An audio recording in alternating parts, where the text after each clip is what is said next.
On behalf of Oktoberdans, welcome to this open talk, Working Slow. Open conversation about performing arts criticism as critical practice. My name is Ingrid, and together with Caroline, we are happy to collaborate with Performing Arts Hub Norway, with the project Performing Criticism Globally, and Springback, who you will talk more about. So this is going to be an exciting talk, and I hope you'll enjoy it. And Geir, you will say a bit more. Okay, was that? Okay, thank you. So, official part. Welcome. My name is Geir Lindahl, and I'm happy to see many joining us for this reception, late lunch, and panel discussion. The refreshments are offered by Performing Arts Hub Norway, which is a foundation established in 1977 by the performing art community to work for better conditions and support system for the performing arts sector outside the one institution at that time, being the National Opera. Performing Arts Hub Norway today still works to enhance and better conditions for the independent performing arts sector in Norway. The foundation is supported by the Ministry of Culture and the Ministry of Foreign Affairs in Norway. Performing Arts Hub Norway is also one of 7 partners within the network Norwegian Arts Abroad.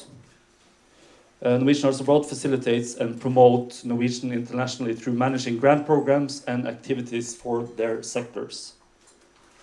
The network is part of the Ministry of Culture's instrumental system and acts as advisories to the Ministry of Foreign Affairs and the Norwegian embassies and consulates around the world. I also would like to mention that Performing Arts Hub Norway runs a national performing arts archive called sceneweb.no. It gives me great pleasure to say it because it's a hidden gem, I must say. The database is object-oriented and developed especially for the hybrid archive forms of performing arts before pandemic. Strongly recommend you all to have a look. It's in English as well, and contains archive material back to 1820 something up until now. Then I'll be just a little bit more myself. And I'm happy to connect with you all, and I know quite a lot of you in the room, so that's also super exciting for me to stand here and say that. And for anyone who doesn't know me, please use me. I'm usable.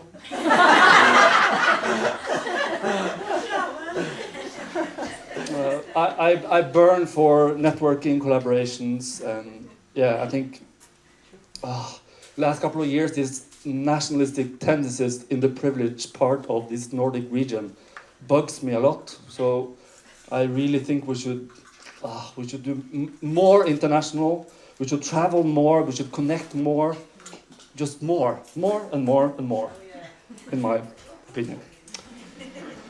And I could tell you a lot about this as well. And me myself, I currently live in Helsinki, Finland, where I work for some Nordic-Baltic grant programs. So I'm also quite skilled at finding money. So yeah. With all that said, I could probably talk for hours, but I just wanted to thank you, Oktoberdans. It's super nice to be here. We were here having a panel 4 years ago at the festival, and we're kind of back with this initiative now. And this initiative, Performing Art Criticism, it's globally is part of many things, but I just wanted to mention that also the interest for me being a solicitor at education, economics. I met criticism just realizing how powerful the written proof of something happening in the now is. So yeah, it all came from there. So, but with all that said, welcome to this discussion. Working Slow, Performing Art Criticism and Critical Practice. It's organized within the project called Dance and Performing Art Criticism, supported by the EEA Grant open call that came out in 2019 called Cultural Cooperation and Exchange Art Criticism. where Performing Arts Hub Norway, through the Critic initiative called Performing Criticism Globally, joined forces with Czech Dance News. Did I forget something? Probably. Maybe one sentence about what Performing Criticism Globally is. Is. That I also forgot, sorry.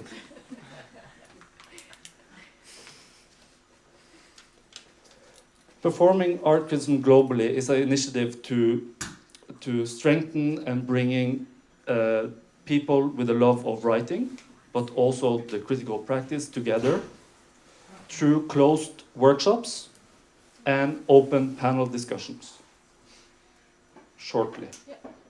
And I've been doing this on behalf of Performing Arts Hub Norway through the project together with Anette and Hild. And we started with it in 2017. Yeah. With that all said, I think I'll just leave the word to you. Yeah. Yep. Yeah. It's okay. Thank you.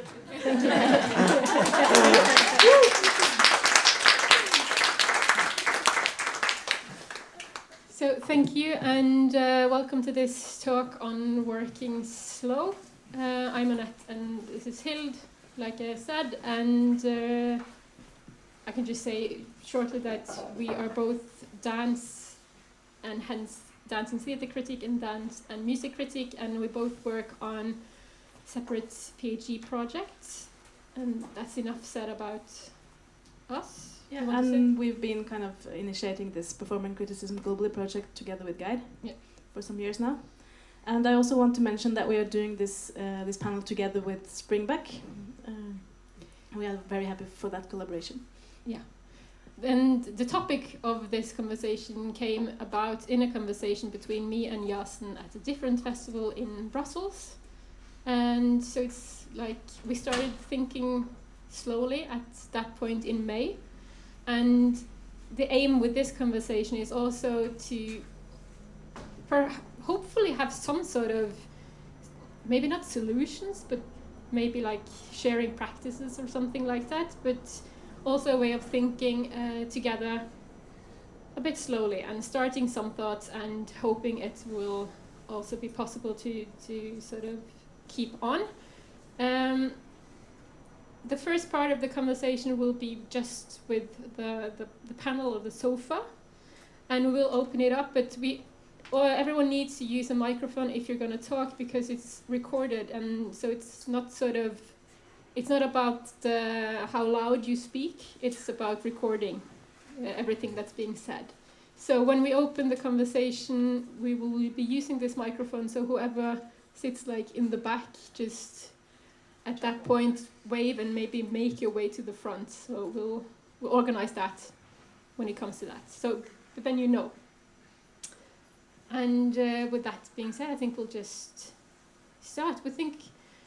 We have Lydia, Lena, Lucie and Petra, and everyone will do short self-introductions and their relation to the topic or initial thoughts on working slow. And I'll try to also talk a bit slower because I tend to, when I get a bit nervous, I tend to speak really, really quickly. So with that being said, I think, Lydia, you can start. Okay. I will also try to slow down. My thoughts are racing. So an introduction, my name is Lydia Wharf and I am an independent producer. I'm based in London and my producing practice, I work directly with artists, and my producing practice has a kind of focus on practices of care and inclusion, which is a kind of highfalutin way of saying that I work generally with artists who face some barriers to access, whether that be through neurodivergence or physical disability or mental health access needs or other types of marginalisation. And so slowness comes into my practice, although I personally find it very difficult to work slow. a slowness is a radical practice, I think, in a capitalist context. But it's also necessary for people who cannot go fast or can't operate in a sort of normative and ableist system. So slow practices and crip time are part of what I thread into the support that I give to artists. And that's all I'm going to say about it for now.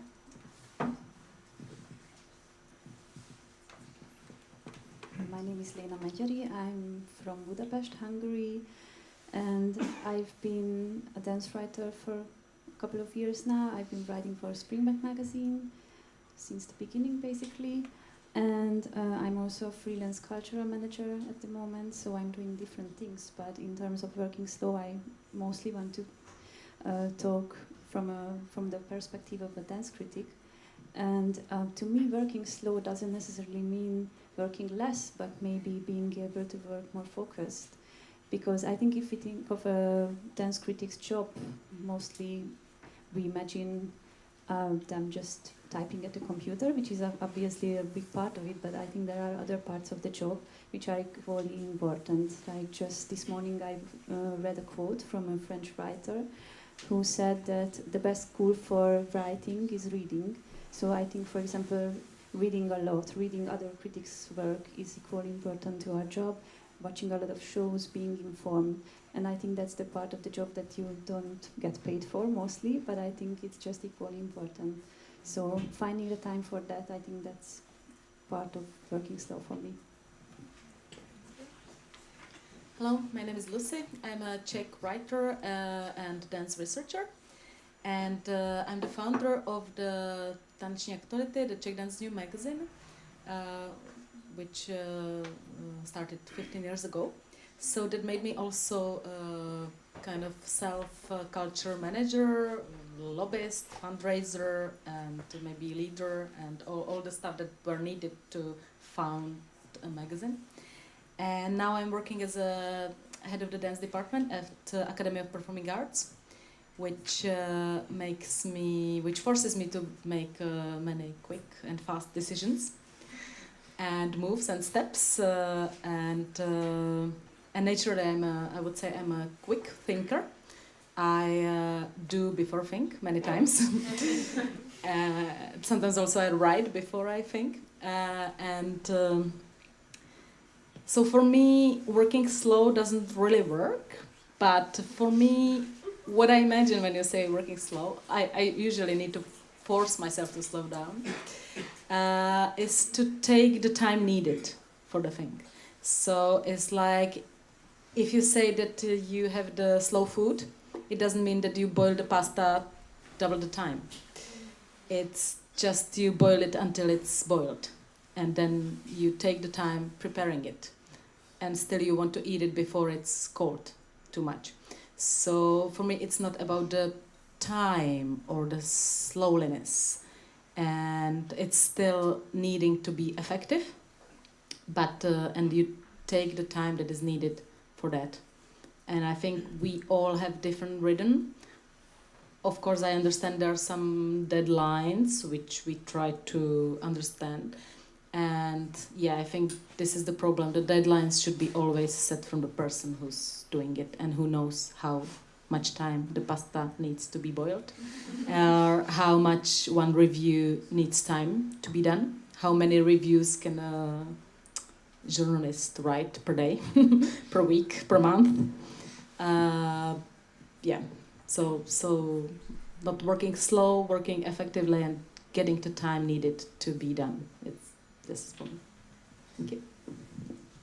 Okay. Yes. Hello. My name is Petra Dotlačilová. I'm also Czech from Czech Dance News, Taneční, aktuality, dance writer for some 13 years. But I also studied theatre studies at Stockholm University and specialized in a historical subject. So right now I am a full-time researcher, having a postdoc and doing research between Stockholm and Paris on the topic of theater costumes of 18th century. So that's my another hat. So I relate to the working slow as a writer, dance writer, reviewer, but also as a researcher. And I think there are similar problems. So like when I heard the topic and reflected on the topic, my first reaction was it's a luxury, and how to deal with this. It's a luxury that some people can afford to work in this way, and some people need to do a lot of sacrifices because they need to work slow. And finding the balance or make it maybe more accessible, this option of working slow, is the issue that I deal with, and maybe we can start to find some strategies. So I stop there for now. There's a lot of things come up that I want to, I think we'll come back to, but we talked about starting from a very sort of specific example to connect it also to the performing arts, which is a performance I think all of you saw yesterday. I didn't because I arrived like super late. Not you neither, Lena, but okay. But for those of you who saw Esther Solomon Carte Blanche performance, and the title I forgot because I didn't see the performance. Living Monument. Thank you, Yasin. Which is a performance that takes time, and we talked about starting. Is there someone who wants to sort of talk from that perspective? Okay, maybe I can just make a connection. Maybe. Well, we just talked a lot about it on the way from the show, and referring to another performance from a Czech performer who did a slow motion piece during 24 hours. And just talking about like what does it do to a viewer watching a slow motion, that you kind of go down to that level and like everything slows down also in your own being. I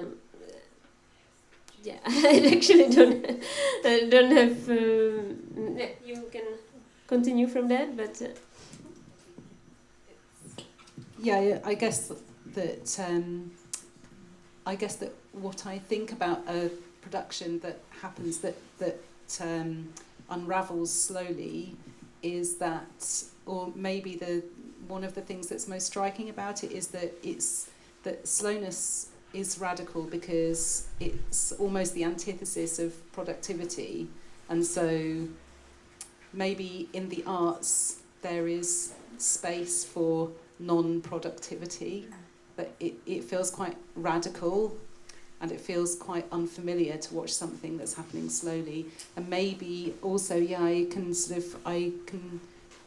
this element of luxury really resonates, that it feels like it's unfamiliar and it feels really kind of luxurious to be able to watch something happening slowly. Maybe also it's not an effective, productive use of time, and that's how we live our lives, right? That time is money, and these notions that we're so used to because we have got to be productive human beings, if we resist them, then we create another space, a different space, where we're not trying to be productive, but we're also able to be creative or to use our imagination. Something other comes into the mix, and that's a really interesting space to have. Yeah, I just thank you for that. I just the end of the thought came to me a little bit later. No, I just wanted to say that the point was that it really felt so nice to get to that pace, and I felt like after all day of like very busy day, to me the effect of like watching something slow is like really coming down, and it's productive in another way, sort of creating this calmness inside that felt really nice. And I think we need to create more of these options. Yeah, I have my own microphone, actually. This looks like Lucie also had something to say. Lucie first. And you want to react? No, you go first. I'm not reacting straight, but having my own thought on the piece. So Okay, because to sort of go on from the both reactions of this, like you say, a performance that works on your body to sort of calm you down and get you into the mode. One of my sort of initial thoughts about on the topic of working slow is that the writing practice very often has this, you have to deliver a text quite quickly after seeing something like that, and it's the review often. Limited space, limited time, and it's interesting that a lot of these performances have their demands and strategies on how to work with time on you as a part of the audience, and how do you incorporate that into a text? Like you say, the lack of productivity. Like, could you hand in a text that has 3 lines? And that's sort of the amount of productivity you have as a reaction. If you sort of copy the pace, it's. Or say that, okay, since this I have to reflect this performance, so you sorry editor, you won't get the text until next month. Most of the time that means the editor will say, but then sorry, I will not publish it and I won't pay you. So that's sort of just to make some sort of structures that our conversation is going on, and to link it to what Petra said about luxury. Lucie. Yeah, I have a different reference for the piece because when the girls know me, they were all together with me in panic that I will sit still for 2 hours and watch a performance after all day working. But the funny thing for me was I didn't find it slow.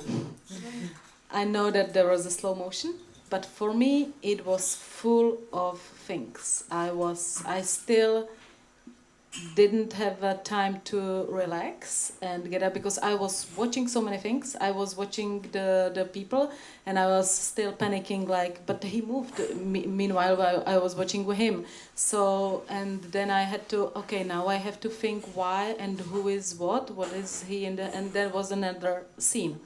So for me, this performance was not the slow and I could make it through. And there are some performances with not slow motion, but many things happening. But then still it's like, oh my God, next something. Yeah, we see this, we saw it. Okay, what do you need to okay. So then that's slow for me because it's not giving me like anything. So it's not only the time, and it's what I said, it's the effective use of how the time is filled with it. So it's about the performance, and when you were speaking about the body, I think it's still with the same timing. Like you can, if you have to take your time, if you take your time, and then you can write the review maybe in 20 minutes, but you just have to work when you're ready for it, and not. Half an hour after a performance, because so it's just the timing. So perception and how we understand slow, or like things like privileges or luxuries, also has to do with what we expect and different values. And tempo also has to do with how time is filled in a way, or the experience of tempo. Yeah, that's what I wanted to say, because I haven't seen the performance yet. I will see it tonight, but I've heard a lot about it now, a lot of different opinions, from very positive to very negative. And I think maybe it has to do with what you said, Lucie, that you didn't find it slow at all. And I think we all have a different rhythm. And I think maybe in connection with working slow, maybe the biggest luxury is if you are able to work to your own rhythm, which can be very, very different for different people. And that's similar when watching a performance, I think. And maybe just one from the editor's point of view, like someone who's working in a journal and urging the authors to submit a review. There are people that I know that if I give them their rhythm, I will wait for the review another 1 week, because then the review is worth it. And then there are people who I know that they always fight for 1 week, and I know they will do it the last night. So I give them 3 days, because I said, like, you will anyway write it in one night. So yeah, please don't. So it's also like knowing your rhythm, but it's also speaking with the people, and I know their rhythm, they know their rhythm, and we always deal on what is the time. Yeah. But that's also a thing that connects to one specific format, which is the review that is possible to write in one night if you have to. Because I'm a bit interested in how this tempo, how what we're talking about influences the text, and the quality and the format of the text. And if I can, as an introduction to that, share an experience that I had as a writer, I was asked to write a chapter in a book about a Norwegian choreographer, about her collaboration with composers, since I'm a music and dance critic. And I thought that, wow, this is an easy task because I can just interview those two composer guys and I know them. So that's going to take me 2 hours to talk to them, and I can make that into a text quite quickly. And then I talked to the two guys, and they were like, I don't know if I have so much to say about this because we just came there and we had some sound, and then the choreographer said something and we put some sound in, and I don't know.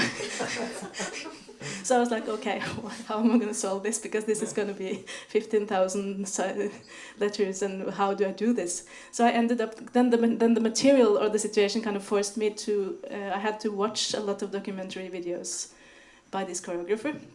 And that was a very slow and not always a happy process in a way, because seeing a lot of so much documentation takes a long time. But in the end, that was a super funny text to write because of that. Because it kind of forced me through something that I had not planned at all. And that was quite heavy, but in the end it was, I can't pinpoint what exactly it was in the text, but it's another text, another way of writing than I normally do. So do any of you have experiences like that on the writing process in a way? You. Okay, well, different kinds of experiences of working fast and working slow. Working fast, I have to come back to the first Springback Sanjoy. Sorry, it's always, this is my trauma. Of this super fast pace that we have at Springback, or that is 4 days or 3 days, and you have 20 shows, something like that, and you have to write 3 reviews or 2-3 reviews per day. Short ones, but of course the short ones are the most difficult ones. And actually the most difficult thing for me was that they wanted us to tweet as well, which is I don't know how many characters anymore. How was it? Anyway, so a few characters that you have to, and I'm not a Twitter person, so I didn't have the experience, and so I had to sort of really formulate these little reviews in like right after the show, and that was I think I felt like I need a technique. It's just interesting. I will probably like have completely different like review if I write it overnight and if I write it in a week. So that's that. I remember, Lena, you said something about this when we talked, in our little pre-talk. Yes, exactly, and maybe in defense of Springback Academy a little bit. It was a bit of a different experience for me, because I'm also used to writing reviews over a longer period of time, and I also like to have a couple of days after the show, or even maybe weeks, just to think about it, do some research and take my time. So I was quite afraid as well to have to write overnight and just short reviews, because I'm not the person to write very, very long reviews, but still it's just a very short format. And then it proved to be a lot of fun for me, actually, because I had to apply a completely different mindset, and I had to look at the shows very differently, and it was a kind of new way of creativity in my writing for me. So it brought on a lot of, I don't know, new inputs for me. So it's just very different. Well, because I also write for Springback, but I am the generation of Springback that were, I think we sort of refer to this as the COVID generation, so it was different. It was different in a sort of practical way, that we were not physically turning up at a festival. We were not necessarily required to do this kind of super fast-paced, sort of reactive writing as opposed to sort of contemplative writing. And maybe I think about, maybe that prompts me to think about this sort of universal moment of slowing down, that COVID sort of did slow us all down and prohibited our freedom of movement, and also prompted a lot of thought about, there was a rupture, you know, the normal processes were not taking place, and so everybody had an opportunity to think about doing things differently.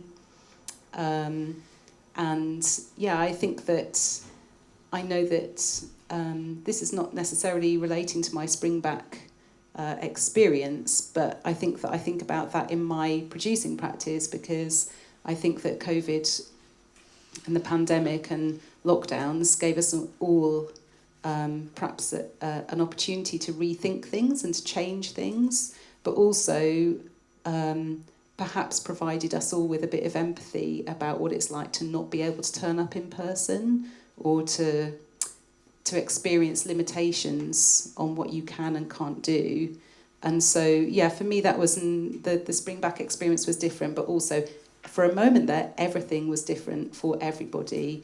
And I think in looking at that kind of, in the post-COVID world, I think about, have we made the best of that opportunity to think differently? And this, for me, is in some way a manifestation of this, could be making it possible to do things more slowly and therefore with more equity. And the short answer to your question is, of course, no. It's like, because ironically, like, I think most of us were talking for a while about how nice it was to slow down and to have this time. But then, the same moment as the borders opened and everything came back to sort of this physical space, physical time, everything happening like it did pre-March 2020. It's like a snap, and everyone sort of went back to this pace. And I think it's something about, it feels, when we talk about this rhythm, this rhythm is it's really internalized in the body. So the slowing down that happened during that time was really quickly to just sort of snap away. It was really difficult to get into that slowness somehow. And I think it's interesting that like you said, it's like we didn't take any of that with us somehow. And we could talk more about, because we had a pre-talk, and we talked a bit about sort of how also writing about performance is favorizing some types of bodies and minds, which I ironically never thought about before, how sort of you need to almost be quick to react quickly, and you need to be able to get from performance to performance, especially in a festival, within a very sort of short time. Yeah, and I mean the voice, continuing on that, the voices that are heard as critics are people that are able to write quickly. And that means that a lot of people are excluded in a way as writers. And that doesn't necessarily mean that everyone who is used to working quickly now has to sort of step away, but it's still possibilities to work a bit differently and think about sort of changing the practices, because I think it's also something, if you change some of the practice, it's also making it sort of available to other people as well. It's like working slow doesn't necessarily mean, I've had text processes that's taking months, and it's not the only thing I did for 3 months. I don't have that luxury. That's the only thing I do for 3 months is working on a shared essay with someone. But it's something about taking the sort of to spread it And for me, I often find it if I work collectively, which is another thing that doesn't happen that much in writing about an art form that is mainly collective, is an easier sort of way to actually sort of keep the process going, so that you keep doing, like, writing back and forth, for instance.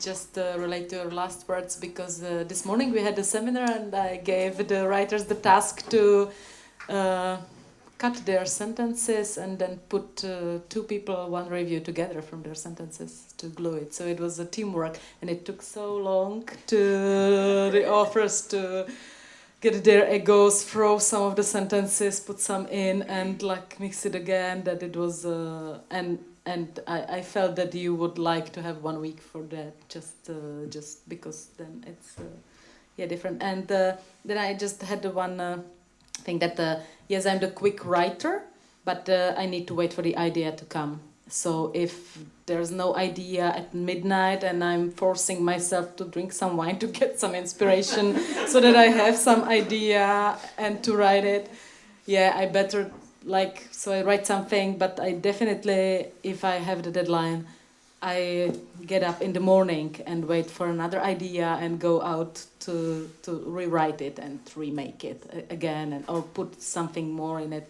So it's about the inspiration, that you have the luxury to wait for inspiration. But I have one suggestion, and that's when you were talking about the artists. When the artists are forced to have a deadline of a premiere, or show what they do in many times, they say, this is just a work in progress. So what about writing some work in progress reviews? Like, you wanted a deadline? Here is my work in progress review. I will submit you the final review when I'm ready to do that. So just... and for online publication, that is absolutely possible, to just keep editing. Other solutions or thoughts on how to work slow? On the paper, to be continued, I think that the world around us persuades us that we can't be slow.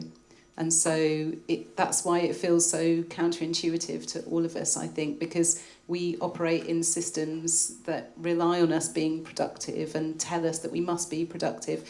But I guess that if you're thinking about alternative strategies, then maybe there's a lot. We don't have a huge amount of disabled leaders, but I wonder whether there's a wealth of knowledge and experience and information to come from people whose perspective is different, because it's for them the luxury would be to work faster, but because of circumstances, they've developed strategies which are working around slower processes through necessity. And so I think it's really interesting to be able to look at notions of crip time, which turns normative time on its head and says no, for some people, because of neurodivergence or an alternative perspective, there are other strategies. It is possible to go more slowly, and we can learn about those from people who do have to go more slowly. So that's where I'm looking for inspiration. Because it sometimes feels a bit like you have, in the large spectre of performing arts, you have so many. Just looking at dance, you have ballet, you have modern dance, you have contemporary dance, you have jazz, and it feels a bit like sometimes like we're only replying to this huge variety of art with this one type of text, which is like always replying with ballet. It feels a bit like we're just going back to the ballet, and that also means that very specific body ideal. And it's something about when you get used to only having that, you don't go to something else. And I think it's... Can I ask what you mean by responding with ballet? Just because that's sort of the how to say, if you ask whoever on the street about dance, I think ballet... Predominant. Yeah. Not because of that specific, but just to have one. It could also be just contemporary dance, which would also be weird to have only contemporary dance and nothing else. And that also means that we don't sort of we think very often quite similar about the same performances. It's something about only responding in the same format and in the same amount of time, and to the same sort of having the same reader in mind makes a lot of similarities in the texts that are responding to the performing arts. And that's just my sort of provocation. Yeah, I just started thinking of because I mean, if we leave economy aside a little bit, which is of course impossible, but I think that there is, in terms of strategies you can have as a writer or as a critic, it's also possible to propose different kinds of texts to an editor, and to say, for example, that do you mind if I write a text that follows the rehearsals of a performance, or if I write a text that that does something else about this performance, but not a review, but something else. That I connect this performance to this book that I recently read. So I think I also have worked as an editor for many years, and in periods where I had kind of where my head was above water, it was possible to think a little bit creatively like that. And I think that's something that's possible to do, even though we have too little money all the time. Yeah. Or you can just make your own magazine. Yeah, of course. That's a practice. Rules, yeah. And the rules will be changing, right? Lucie? Yeah, just that there are fast food restaurants and there are sushi restaurants. So, well, in Czech we have there are many magazines that go out 3 times a year. They still publish reviews. And like I know that from yesterday's piece, I want to write a review, but I know that the deadline is Christmas. So I can work slow and choose that I want to submit my review to this one because I want to work a bit more about it, and it won't be just a review. It will be more exploring the topic that was offered yesterday, and if we can blah blah blah, yeah, something like the context. But then I know that there's a fast food restaurant and people are hungry there as well, and I need to send some burgers, so I invite some emerging writers, and I will give them the deadline in 2 weeks to feed this restaurant as well. So maybe also that when we're talking about writing, that we're framing this as reviewing. So we're talking about like responding to what happens on the stage. But of course, we all know that in contemporary dance, you know, it's about process. Like the process is super interesting, and I just wonder whether there's more capacity. If I'm working with artists, I don't think necessarily that they work, that the artists feel that they're working to a deadline necessarily. That the artist process can be slow. I know for a fact that a few of the artists that I've spoken to about, like, when do you go slow? Like, is there any part of your process which is slow? Yeah, like they're germinating ideas all the time, very slowly. And the bit where the producer comes in is the bit where it starts to speed up because it has to get to a stage. But often before that, there's a real slow thing that's happening in their mind, and that has space and time.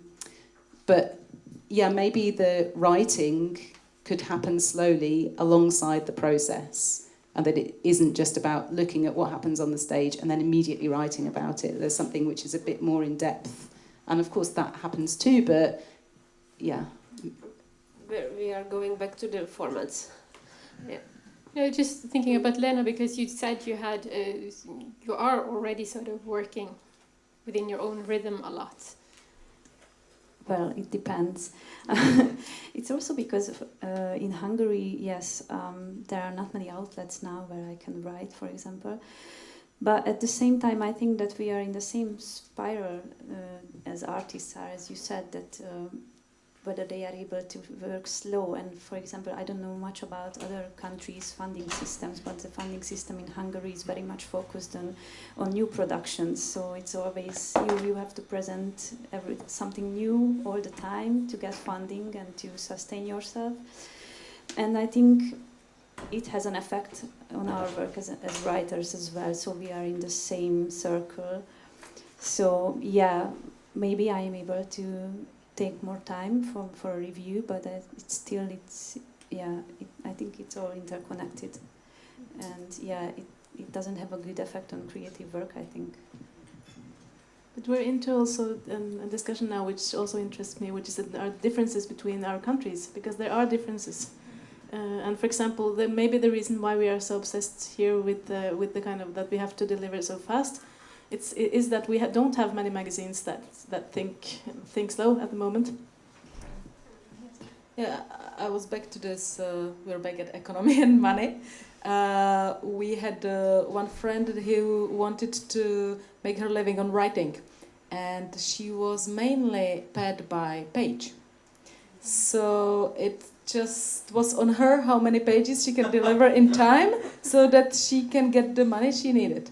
And she was really counting this. She really came to me and told me, well, to pay this month's loan, I need to send 10 more pages. So can I send you review also from the tomorrow's performance? Because I need to fill the pages and the limit. I was like, yeah, but tomorrow's performance, someone else is already. Oh, no, so where I can, because I need the money from the review. So it was just like, she was really like working robot. And like for 1 or 2 years, it was quite hard. And also she had a specific in one genre. But of course, she needed to pay her loan, so she wanted to write review from as many genres possible. Seems like, well, it's not really your specialization. You're new to this. No, I can do it. So, yeah, this is also the economic back. Like, if you have the luxury to work slow, it's great. We don't have it in Czech so much. But we don't live on writing, thanks God. Yeah, I think in that case you really burn out very quickly if you are dependent on. And so for me it's also a question, but it was also a question for even like research, if it's even healthy to do that full time. Is it healthy to see so many shows and write so many texts in a week or in a month in order to pay your rent? Because I felt like in a period when I wrote a lot, I almost couldn't get excited so much about the thing, because it felt everything is kind of blending. So I think we need some time also between the shows and between the work. So I think for me, like working slow in dance criticism is working less. In this sense, like seeing less things and being able to reflect on it and not get distracted the next night with something else. Yeah. And then you become really a consumer, yeah? Which is not exactly how this, I don't think it's really designed. No, and it's not fair to the artists either, because you're right, there is a limit to what you can actually digest in a certain amount of time. And then write about it in a reasonable way afterwards. And then it also comes back to the format that it's sort of, you have to have the review and you're paid by review and the length or things like that, and that also makes sort of forms the text and the way you see performances. So yeah, that was the comment I wanted to go from the side of the magazine.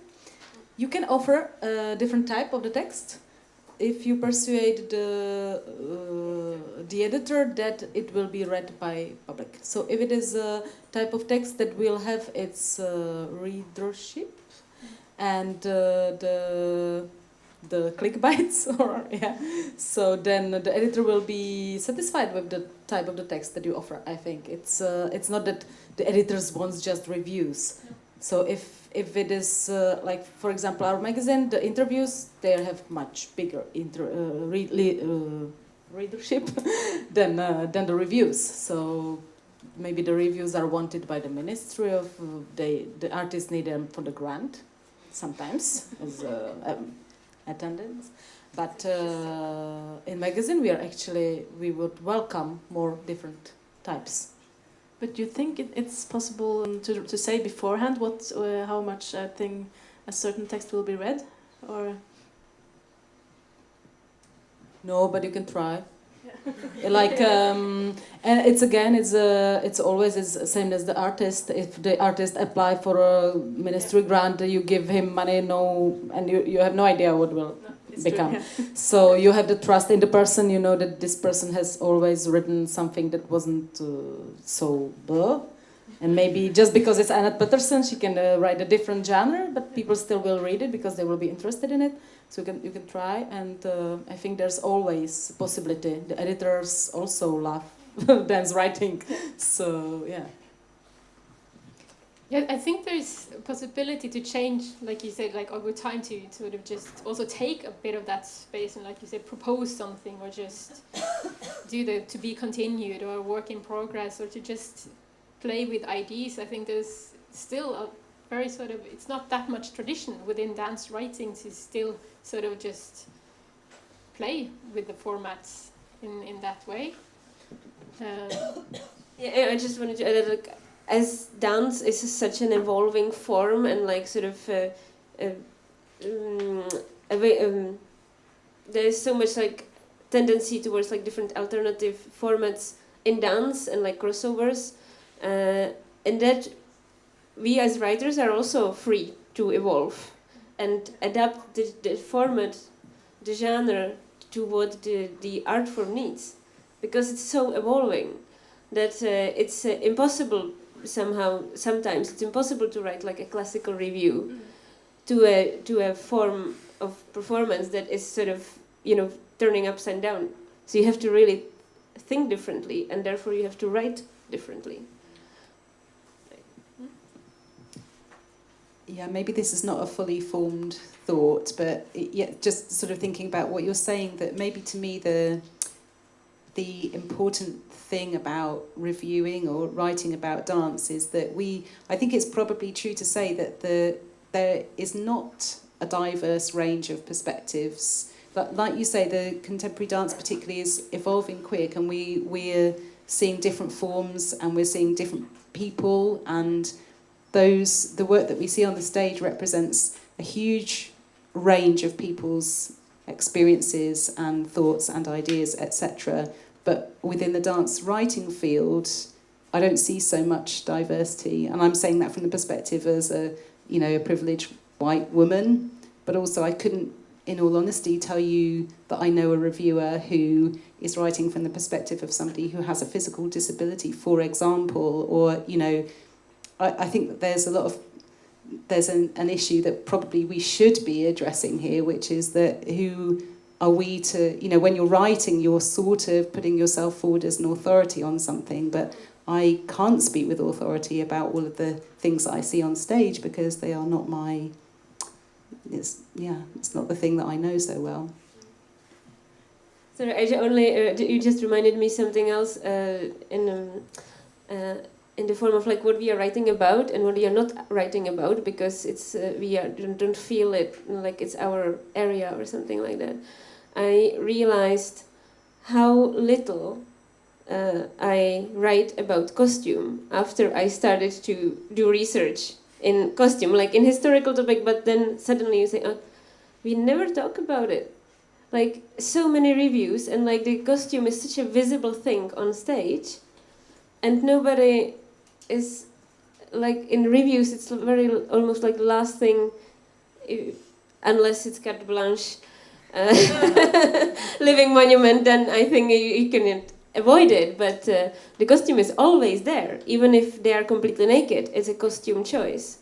So this is also kind of a thing that when it's not our issue, we don't address it. Also, some small thing that I wanted to comment on that on the idea of the critic as an authority, because it's of course that's That's one kind of tradition of criticism where you come in and you you're the judge and you say, is this good or bad? But I also think it's important to widen that position in a way, and to think, at least I usually think that as long as the performance is public, anyone is allowed to go and see, and anyone is allowed to go and have an impression, and actually. So so sometimes I've invited, as an editor, I've invited critics to write about things that I know that it's not their special field of study, but then you have to reflect that in the text, of course. That where do I stand? I have never seen this before. This is my first ballet performance or something, and that can actually give some interesting perspectives sometimes. Back to the variety of sort of feedbacks not being sort of just the same. I think we're getting toward the point of opening the conversation to the rest of the room. And so I would ask people to... Maybe Geir can be a little bit of a microphone. I think we can use this microphone because it's quite a long ledning. And just if you have a question or a comment, please say your name and sort of who you are in the room somehow. So we just, yeah. I'll just do a short thing, I'm sorry. I really forgot to mention something that's present in the room, and it's also one of the partners of this panel and this activity. It's Tekstalliansen. It's a network for field of literature in Bergen and this region.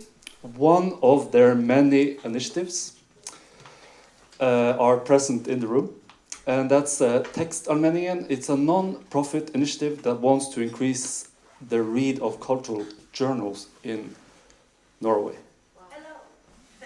So please take a look at it. And I heard the word reading and text a lot, so I'm sorry for that I forgot. I'll give the word to Yingi. Thank you. Hello, my name is Jingyi Wang. I'm an artist based in Bergen, and I have a question or a discussion with the lady, the producer from London. Hi. Because I remember, if I remember right, you just mentioned one thing, that artists usually, when they conceive the idea, they can work slow, but once they enter a production stage, and then once the producer enters, and start to be rapidly fast. But that's exactly what actually I was struggled with, or what I feel confused, because my work, and I think as more and more artists today, we work on intensive research base and deep involve the community during the creating process, instead of to make the ready for tour performance. And I think that's very important and meaningful. But this way of working, usually, at least for me, it's very difficult to distinguish. One is my conceiving stage and one is the production stage. Usually, when you can do the research, it's already part of the production, and that probably take 2/3 of the whole thing. And then the producer asks you, so estimate how long do you need me to work with you? And also it's like a Jesus that make me headache, because it's very difficult to estimate. I usually start to have the conversation with the producer at the beginning, which is like year ahead. And how do I know how long do I need? Probably I would like them to be involved from the beginning, but scattered around during the process. That's something I feel it's getting. In the end, it's kind of sometimes it's end up like I probably always use the producer, or I need the producer more than we agree with. Yeah, that's something I feel kind of. What's your comments on that? Thank you. Okay, you made so many good points. I'm just going to try to address. So I think that probably it's important to say that when I gave the example, that this is just one example. And also it's important to say that my producing practice only works if I can really clearly hear what the artist wants to achieve at the beginning. And so, yeah, the way that I tend to look at this now is that it's not necessarily broken down as I described, which is that, okay, when I become involved, then that's when we're working towards like presenting one thing.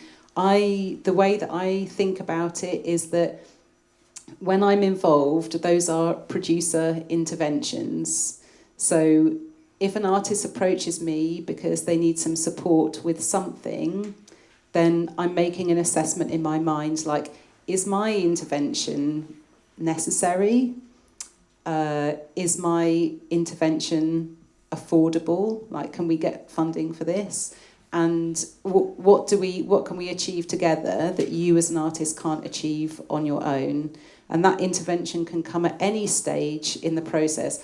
Quite often, it happens at the beginning when the artist needs some money to start doing something, to start researching, or to start being in a studio with other bodies. It can be at any stage, really, but I guess that it comes to a kind of focus at the stage where there is something that is going to meet an audience. Like, most artists need a producer intervention right at the very beginning to get something going, and then towards the end when the work needs to meet some kind of audience. Not necessarily that it's going to a stage, maybe it's that, you know, the work needs some kind of moment of being tested or something along those lines. But usually those moments are producer intervention moments that I recognise, and I know that I can be helpful with them.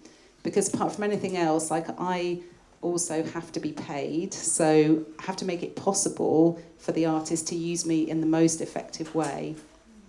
And that's, I guess, why that is where it speeds up, because money is involved. And so we have to use limited resources as effectively as possible. If I don't think that I'm required, then, yeah, my intervention is mostly just about getting some money for the artist to explore something in the first place. I don't know whether that answers your question, but that's, from my perspective, that's kind of how it works. And also it's important to say that all artists want to do things in different ways. And I think that's really important for me to remember, because there's no formula. If I try to apply a formula, it means I'm automatically excluding people who want to achieve something different, or the way that they want to achieve it has to be managed differently because of who they are and what their needs are.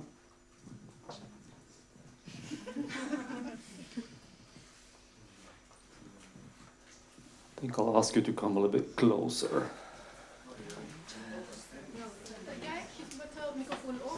Oh, it's not so long. No, it's not so long, so you have to get closer to us again. Yep. I'm gonna sit. Okay. It's just like listening a bit and trying to mapping a bit, because I felt while I was listening and trying a bit to map kind of like the amount of subject that we were speaking about, because I think that it was not so clear what is working slow, for me at least, like what, there is different experiences here. So I was trying to, one of the mapping was like that actually it's an experience, like individual experience of slowliness. And the other thing was a bit like objective look at time, with minutes, hours, or... and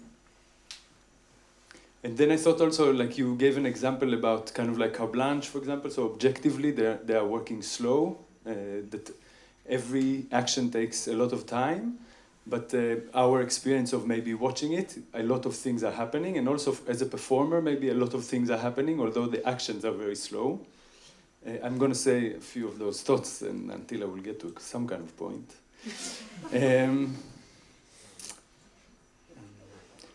So I was also thinking like a slow in connection to relevance, because I heard you many times saying that, for example, if there is a show and you need to give a critique immediately after, and if you will take more time on it or you work slower, it will become maybe not relevant. So it needs to kind of like, there is a pace in the world that we need to glue to.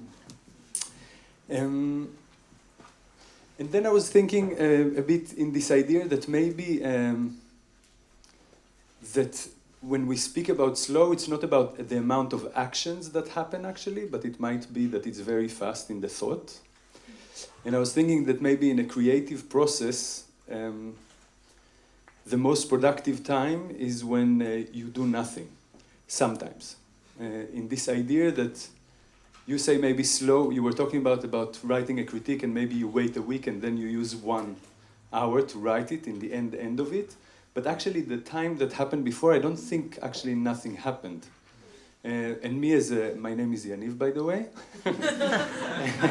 And I'm a choreographer, so for me also it's kind of like this, or wasting time in a way is a very important part of the production. And if in the meeting of the world, because there is deadlines and this, then I find the problem, or yeah.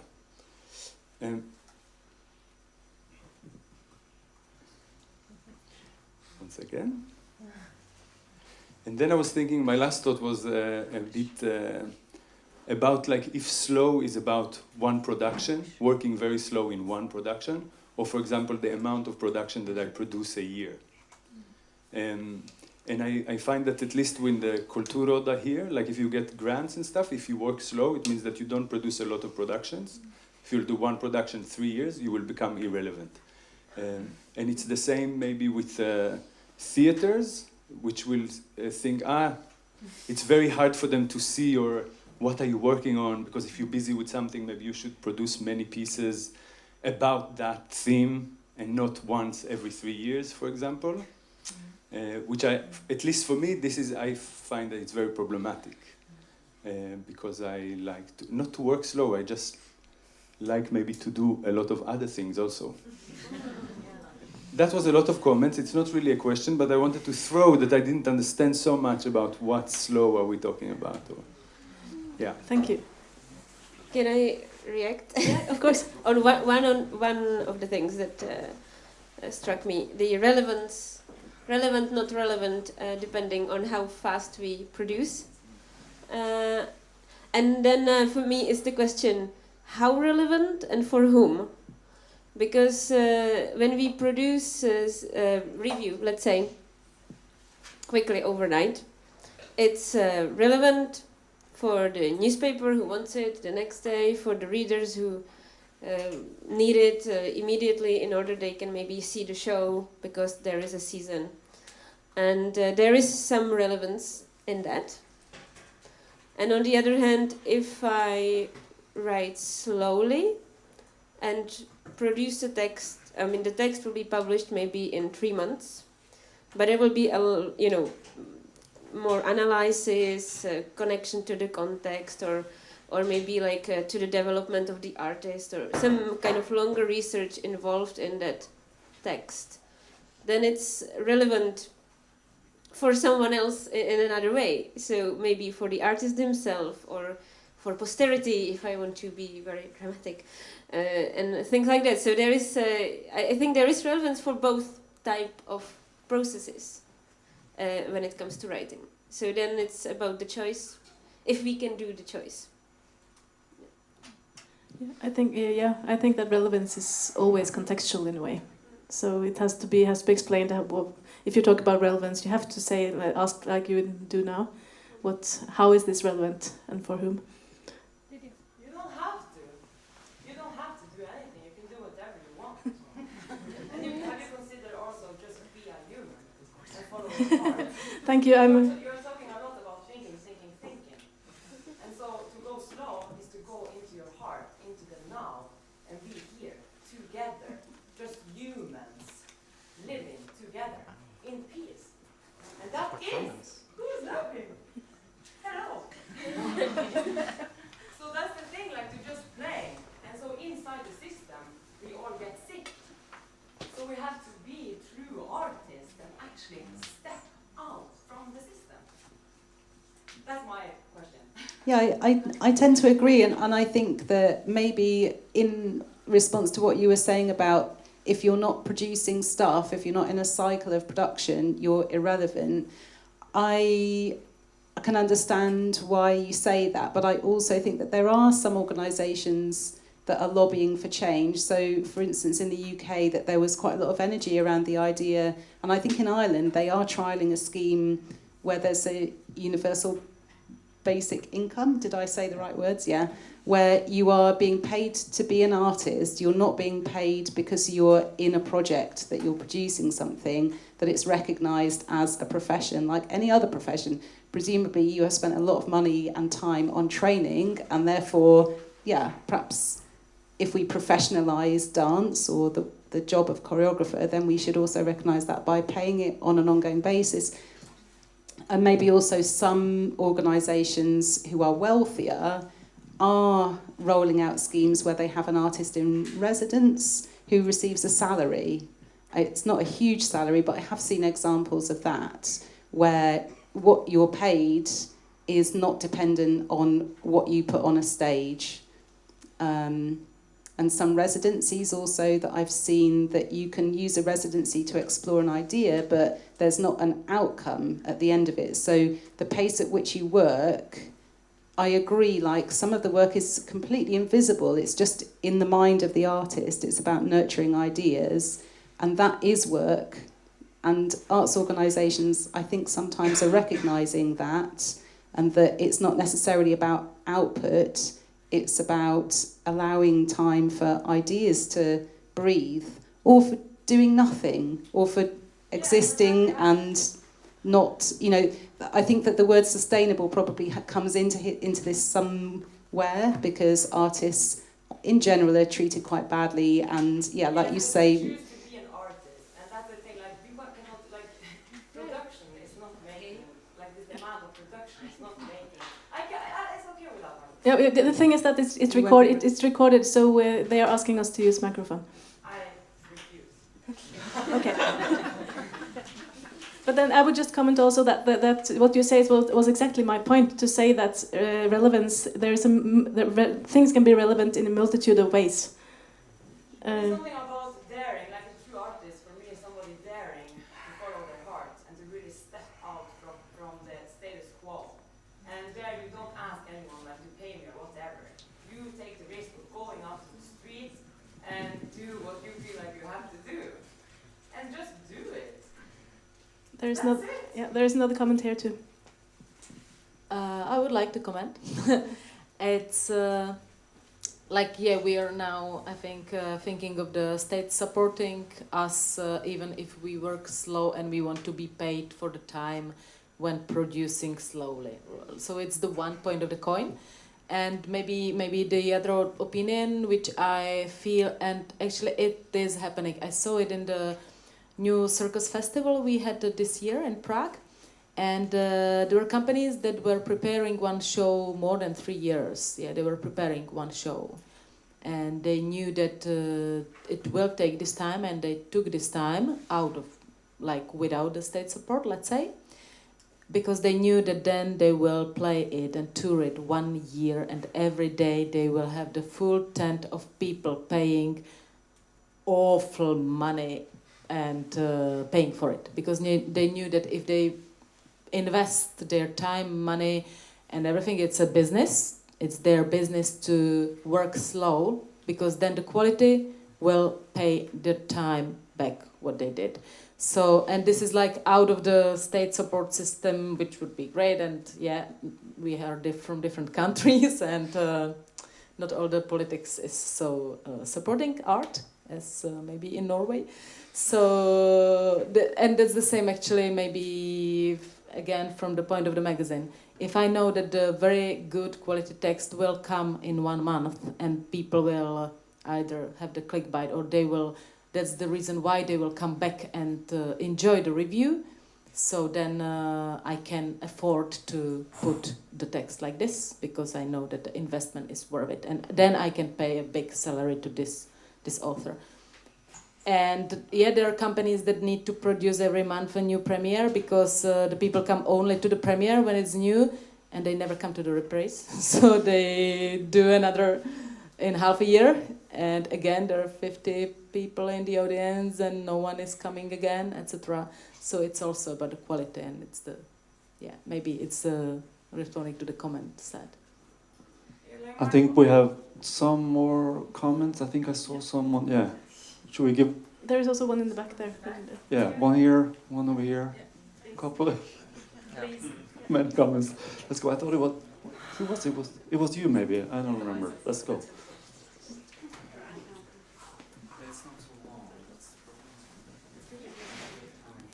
Hello, I will remain seated. My name is Evgeny. Sorry. Yeah, from Springback Assembly.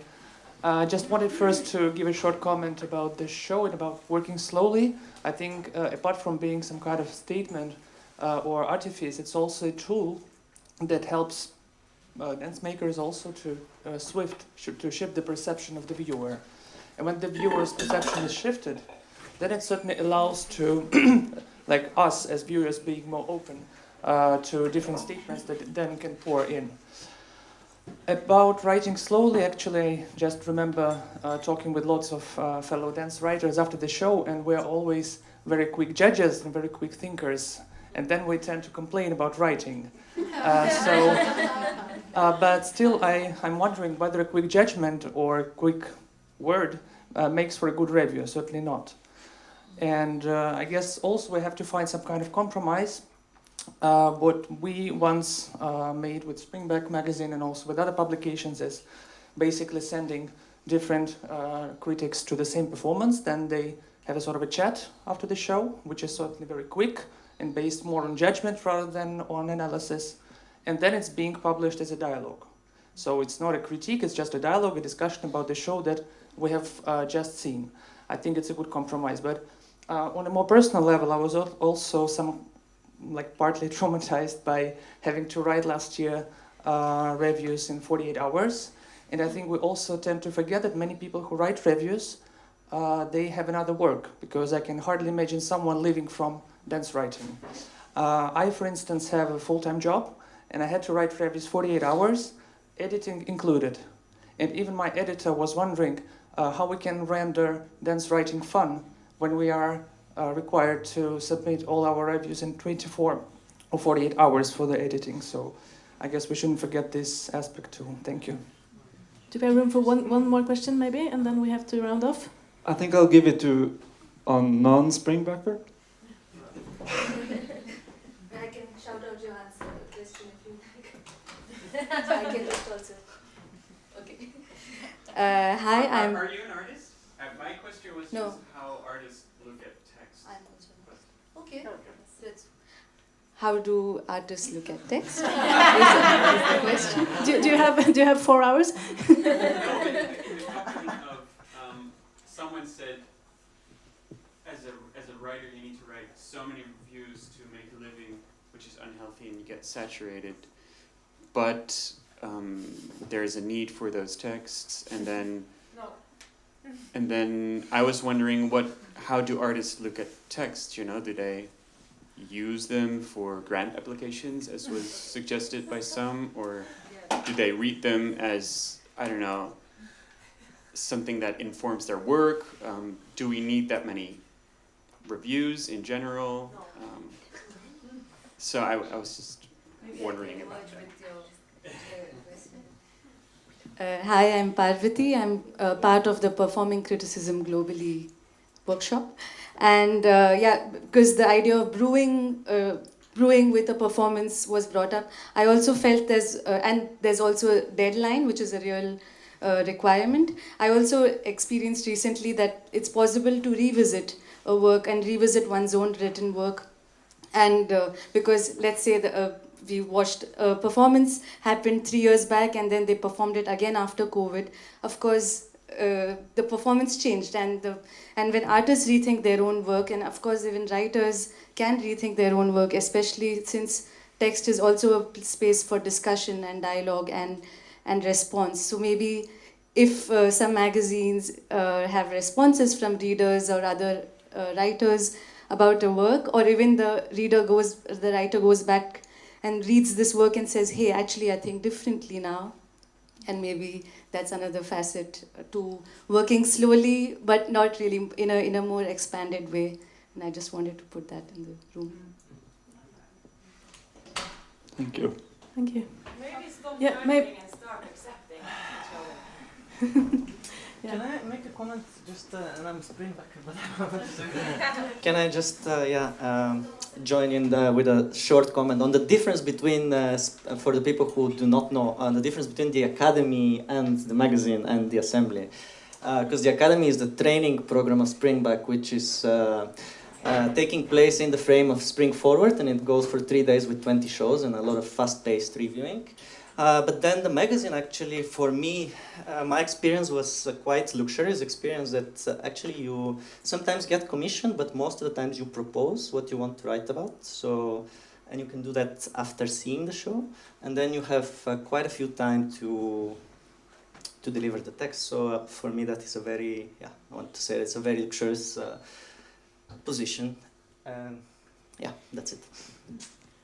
And I think That's good. Thank you.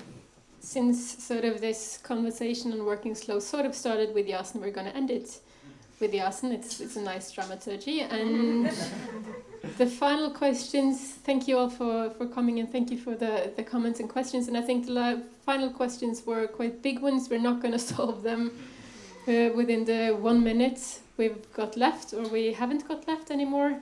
So I will just urge you all to keep sort of providing answers. And continue the discussion. Yes. Yeah.